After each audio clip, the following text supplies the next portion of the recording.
রাষ্ট্র উপদেষ্টার সাথে বৈঠক করবেন পাকিস্তানের উপপ্রধানমন্ত্রী ও পররাষ্ট্রমন্ত্রী ইশাক দার। রাজধানীর হোটেল ইন্টারকন্টিনেন্টালে থেকে যুক্ত হচ্ছেন সহকর্মী আজহার লিমন। লিমন, কখন বৈঠক হবে এবং এই বৈঠকে কোনো চুক্তি বা সমঝোতা সই হবে কিনা সে সম্পর্কে আমাদের বিস্তারিত জানাবেন।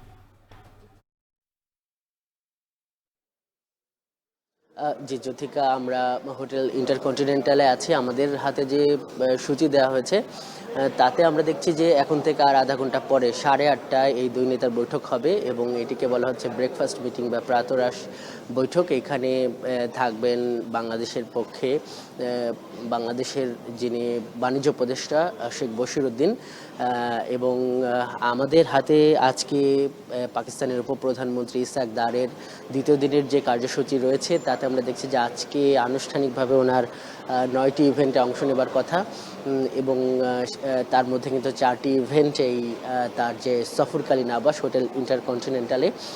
এইখানে মূলত উনি এই শেখ বশিরউদ্দিন বাণিজ্য উপদেষ্টার সঙ্গে মিটিং করবেন, তবে এখানে কোনো চুক্তির কথা আসলে বলা নেই।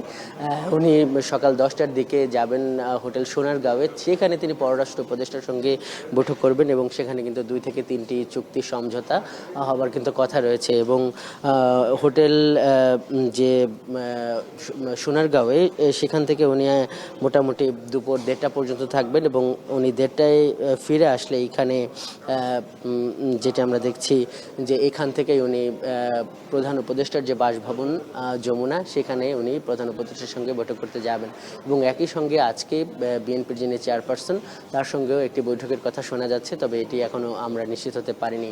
জানেন যে এই পাকিস্তানের উপপ্রধানমন্ত্রী এবং একই সঙ্গে পররাষ্ট্রমন্ত্রীর এরকম একজন শীর্ষ কর্মকর্তার পাকিস্তানের পক্ষ থেকে যে শীর্ষ কর্মকর্তার তাদের এই সফরকে আলাদাভাবে দেখা হচ্ছে, কারণ এত শীর্ষ পর্যায়ের একজন কর্মকর্তার সফর 2012 সালের পরে আর দেখা যায়নি।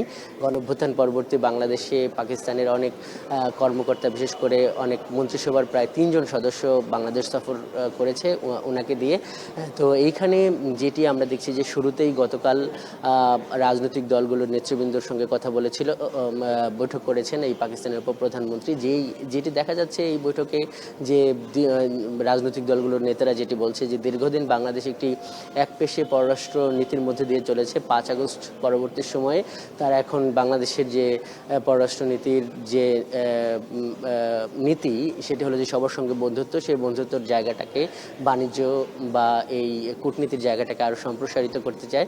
গতকাল আমরা যেটি দেখছি যে বিএনপির 7 সদস্যের প্রতিনিধি দল পাকিস্তানের এই শীর্ষ কর্মকর্তার সঙ্গে বৈঠক করেছেন পাকিস্তান দূতাবাসে। সেখানে কিন্তু যেটি পাকিস্তান পররাষ্ট্র মন্ত্রণালয়ের পক্ষ থেকে জানানো হয়েছে সেই বার্তায় আমরা দেখেছি যে তারা সেখানে সার্ক নিয়ে আলোচনা করেছে এবং বলেছে যে বাংলাদেশের সার্ক গঠনের ব্যাপারে একটি ঐতিহাসিক ভূমিকা ছিল এবং বিএনপি নেতৃবৃন্দের সঙ্গে কিন্তু এই সার্ককে আবার কীভাবে সক্রিয় করা যায় এই ব্যাপারে কিন্তু আলোচনা করেছেন।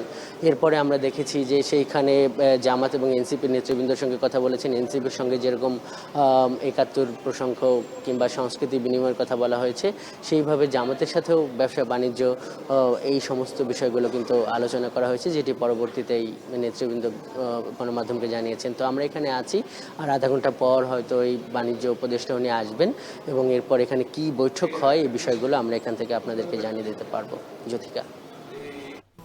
হোটেল ইন্টারকন্টিনেন্টাল থেকে যুক্ত ছিলেন সহকর্মী আজহার লিমন, জানাচ্ছিলেন সেখানকার সবশেষ তথ্য।